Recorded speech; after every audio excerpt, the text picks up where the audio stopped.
Le Grand Matin Sud Radio, la vérité en face, Maxime Liédot.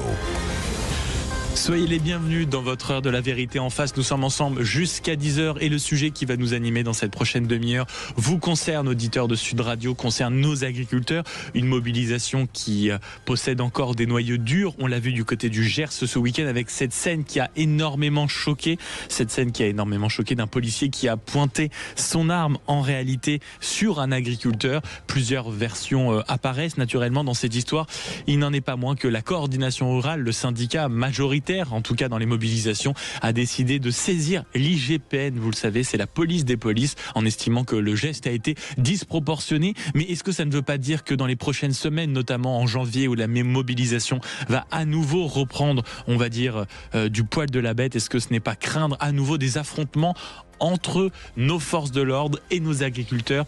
Ne risque-t-on pas d'assister à ce qu'on a vu dans l'Ariège et du côté du Gers, une fois plus, il y a quelques jours, c'est-à-dire des affrontements? On était tout à l'heure, et on l'écoutera un tout petit peu plus tard, avec un membre de la coordination rurale qui nous expliquait que à la base, dans leurs adhérents, il y avait des personnes qui souhaitaient la guérilla agricole d'une certaine manière, des risques de guerre civile. Est-ce qu'on va se précipiter sur ça? Surtout que le ministre de l'Intérieur, Laurent Nunez, vient de réagir. Il annonce que cette crise, en réalité, des agriculteurs a été gérée avec beaucoup de souplesse et que lui, de son côté, ne saisira pas l'IGPN. Est-ce que vous comprenez cette réaction? Le pouvoir est-il sourd à la mobilisation, aux revendications?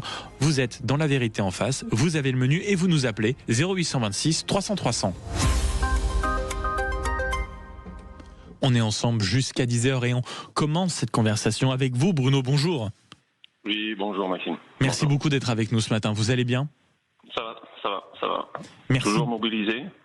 Toujours mobilisé dans quel coin, vous, Bruno? Sur Auch. Sur Auch. Justement, vous étiez présent samedi soir quand ça s'est passé? Non, j'étais pas présent exactement ce samedi soir. Mais par contre, oui. Bon, du coup, de ce fait, l'agriculteur, déjà, c'était un déplacement avec un véhicule et des bennes sur les bâtiments de la Dépêche du Midi. Bon. Parce qu'il y avait eu un article qui était contre les blocages du département, qui disait que un article qui était un peu contre l'agriculture, en sachant voilà. Mais quand vous dites ça, Bruno, quand vous dites ça avec votre voix un peu lassée, pardonnez-moi, c'est quoi? C'est que ça méritait que la devanture de la Dépêche du Midi soit recouverte de lisier? Non, je veux pas recroiser ce que vous êtes en train de dire, parce que c'est beaucoup politique là. Là, on le sait, c'est politisé. Parce que le journal de la Dépêche du Midi, c'est un journal socialiste. On sait très bien que l'agriculture, c'est plutôt basé à droite. Et c'était une manière de répondre politiquement aussi, quoi. Oui, c'est ça. On mélange les deux. Ça répond pas à la crise agricole. Oui. Le geste du policier, il s'en est aperçu lui-même, il le sait. Je pense qu'il le sait de lui-même. Il a baissé son arme, il a arrêté. Il a fait une erreur. Mais pour vous, c'était une erreur parce que du côté du préfet, donc du côté des forces de police, la version officielle, c'est que des consignes ont été données à cet agriculteur qui n'a pas respecté visiblement ce qu'on lui disait de faire, et les policiers ont pris peur. Ça, ce n'est pas une option qui retient votre attention. Vous n'y croyez pas? C'est le policier qui était en faute?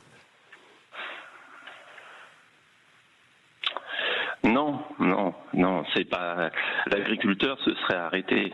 Il n'y aurait pas eu ce refus d'obtempérer. Non, l'agriculteur n'aurait pas foncé sur les forces de l'ordre. Il y a toujours eu cette relation agriculture, gendarmerie, police. Respectueuse, vous voulez dire? Ah oui, il y a toujours ce discours. Et c'est pas rompu parce qu'il vient de se passer ce fait. Certes, là, ça va faire bientôt 3 semaines sans interruption, jour et nuit, que sur Auch, ça manifeste. Et à un moment donné, il y a cet état de fatigue, cet état d'énervement. Donc vous comprenez quoi, les deux parties, Bruno, c'est ce que vous nous dites? Je comprends un peu les deux parties, mais ce qu'il y a, c'est que ça ne résoudra pas le problème de la crise agricole. Est-ce que vous craignez...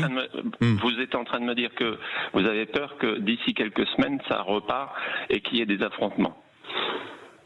J'ai pas peur, je demande si c'est une crainte, parce qu'on a vu les images et je crois qu'elles ne font plaisir à personne, ni à vous qui êtes sur le terrain, ni aux policiers d'aller contre les agriculteurs.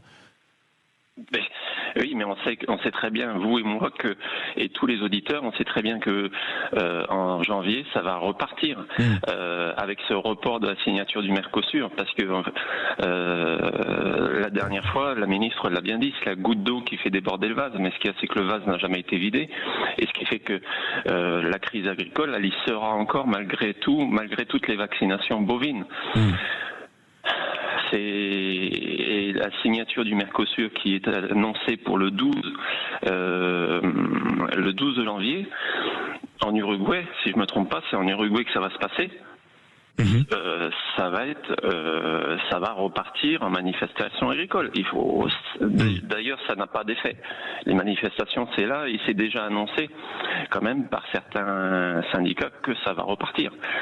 Et avec les craintes de voir des images comme on en parlait à l'instant. Merci beaucoup Bruno d'avoir été avec nous ce matin. 0826 300 300. Est-ce que vous craignez des mobilisations agricoles et des scènes à nouveau d'affrontements, en tout cas des scènes plus que gênantes entre les forces de l'ordre et les agriculteurs, peut-être parce que tout le monde est à bout? Comment vous regardez cette situation? Et le ministre de l'Intérieur qui annonce lui qu'il ne saisira pas la police des polices, l'IGPN, et qu'il estime que le gouvernement a géré cette crise avec beaucoup de souplesse. Qu'est-ce que vous en pensez? Venez nous en parler. 0826 300 300. Bonjour Thierry. Oui, bonjour. Merci de m'accueillir sur votre radio. Merci beaucoup d'être avec nous, mon cher Thierry. Merci beaucoup. Écoutez, je vais essayer de hiérarchiser mes propos. Parce qu'il y a beaucoup de choses à dire. Alors sur le fameux commissaire donc qui a sorti son arme et un autre, il n'y a pas que lui, je crois. Et sur Monsieur Nunez, qui est ministre de l'Intérieur, qui dit je ne vais pas saisir l'IGPN. Il y a d'autres personnes qui peuvent saisir l'IGPN. Lui, forcément, c'est du corporatisme, donc il ne va pas le faire, forcément. Alors, moi, j'ai été 7 ans policier, pour poser un peu les bases. Concernant l'arme, alors on ne doit pas, pour information, le commissaire est officier de police judiciaire, donc il y a les OPJ, les officiers de police judiciaire, les agents de police judiciaire, les agents de policiers adjoints, ce qu'on appelle les APJ, les APJA. Ils ne reçoivent pas d'ordre pour sortir leurs armes. Ils ont leur propre discernement. Donc on ne reçoit pas d'ordre pour sortir son arme. On sort son arme si on est en danger, c'est-à-dire s'il y a la légitime défense. Alors il va falloir vérifier si ces deux messieurs étaient en état de légitime défense. Donc oui, l'IGPN peut être saisi par le parquet etc. Est-ce que vous, en tant qu'ancien policier, mon cher Thierry, est-ce que vous comprenez ce geste? Vous avez vu les images, elles étaient sur toutes les chaînes d'information, elles étaient sur les réseaux sociaux. Est-ce que vous vous êtes mis un peu à la place du policier? Est-ce que vous avez pu comprendre? Alors, d'une part, je connais pas le dossier. Moi, les images que j'ai vues, on a un policier qui sort son arme, on a un agriculteur dans son camion, dans son tracteur. Bon, il a l'air à l'arrêt.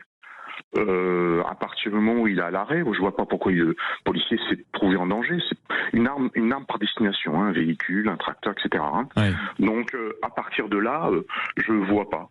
Maintenant, je connais pas le dossier, donc il va falloir vérifier si ce policier est en état de légitime défense. Mais ça, c'est à l'IGPN de le vérifier. Mais est-ce que, alors, dans ce cas-là, Thierry, autre question, et c'est celle qu'on vous pose ce matin au 0826 300 300, est-ce que vous craignez, quand vous voyez les mobilisations qui vont continuer, qui vont même reprendre à partir de janvier, est-ce que vous craignez que ce genre de scène, d'incompréhension, de balbutiement, d'affrontement, même parfois, entre les forces de l'ordre et les agriculteurs, risque de se reproduire? J'ai encore beaucoup de contacts, je suis encore dedans, je vous assure que les policiers et les gendarmes sont contre ça, ne veulent pas. D'ailleurs, je soutiens les 7 policiers, les 7 mobiles qui ont déposé leur casque, et beaucoup d'entre nous soutiennent ces garçons. Bien sûr. D'ailleurs, ce serait pas mal que la presse puisse savoir ce qu'il en est. Sur ces garçons courageux, est-ce qu'ils ont été punis, qu'est-ce qu'il en est, est-ce qu'on les a sortis, etc. Ça, ce serait pas mal. Donc oui, on soutient, les policiers ne veulent pas. Les policiers soutiennent et les gendarmes soutiennent les agriculteurs. Ça, faut le savoir. Bien sûr. Mais quand vous avez une hiérarchie au plus haut niveau, où on vous met la pression, eh bien, voilà. Mais forcément, ça se ressent sur le terrain et on assiste à ce genre d'image. La problématique. Et puis vous avez Monsieur Bailey, le patron de presse de la Dépêche, qui est un ami personnel de Monsieur Macron.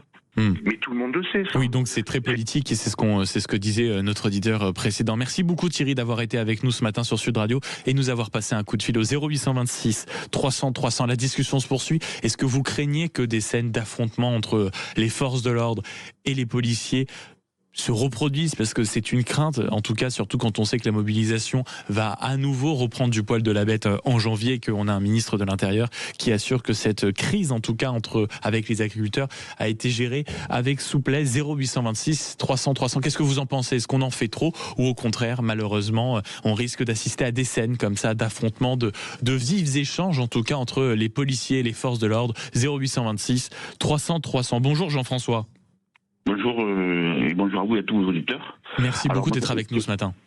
Je vous remercie de votre invitation. Moi, je vais vous expliquer quelque chose de très simple. Des manifestations, j'en ai animé quelques-unes. Bon, ouais. Il n'y a jamais eu de problème entre les forces de l'ordre et les agriculteurs. Je veux dire mieux que ça, quand les motards nous accompagnaient, les renseignements généraux et ainsi de suite, sur les rocades, sur le périph' ou n'importe où, bien souvent le midi, mangeaient avec nous. Donc vous voyez, on les invitait à manger avec nous. Voilà. Il n'y a jamais eu de problème entre les agriculteurs et les Mais alors pourquoi ça a changé, Jean-François? Alors, pourquoi ça a changé? Parce que là, on a attaqué la dépêche et que c'est M. Baillet. Et que M. Baillet a du poids dans le coin parce que tout le monde sait que c'est un grand militant socialiste et que dans le Gers, qui est un pays socialiste, il ne faut pas toucher à la dépêche. Voilà. Parce que le jeune, quand il était mis en joue, le tracteur est arrêté. Le tracteur est arrêté. Alors, moi, je m'y connais un peu et j'ai le même tracteur que le jeune. Et le premier truc que j'ai regardé, c'est le levier de vitesse et l'inverseur. Et le gars, il avait tout au neutre. Donc pour vous, c'est un véritable dérapage policier, Jean-François? Comment? Pour vous, c'est un véritable dérapage des policiers? Non, c'est que je pense qu'il y a eu des ordres d'au-dessus en disant qu'il est hors de question qu'on touche à la dépêche. Voilà. Après, c'est comme ça que vous l'interprétez? Oui, mais après, moi, je vais vous dire, moi, je trouve que les policiers sont quand même très forts, parce que j'étais dans l'Ariège aussi, quand tout le monde était gazé, là, comme des furies à l'époque, là. Je vais vous dire, la police en ce moment est très forte avec les agriculteurs. Elle est beaucoup même forte dans les cités. Parce que les agriculteurs, on arrive avec nos mains et en parlant poliment, en train de défendre notre cause et avec nos voix sur le physique.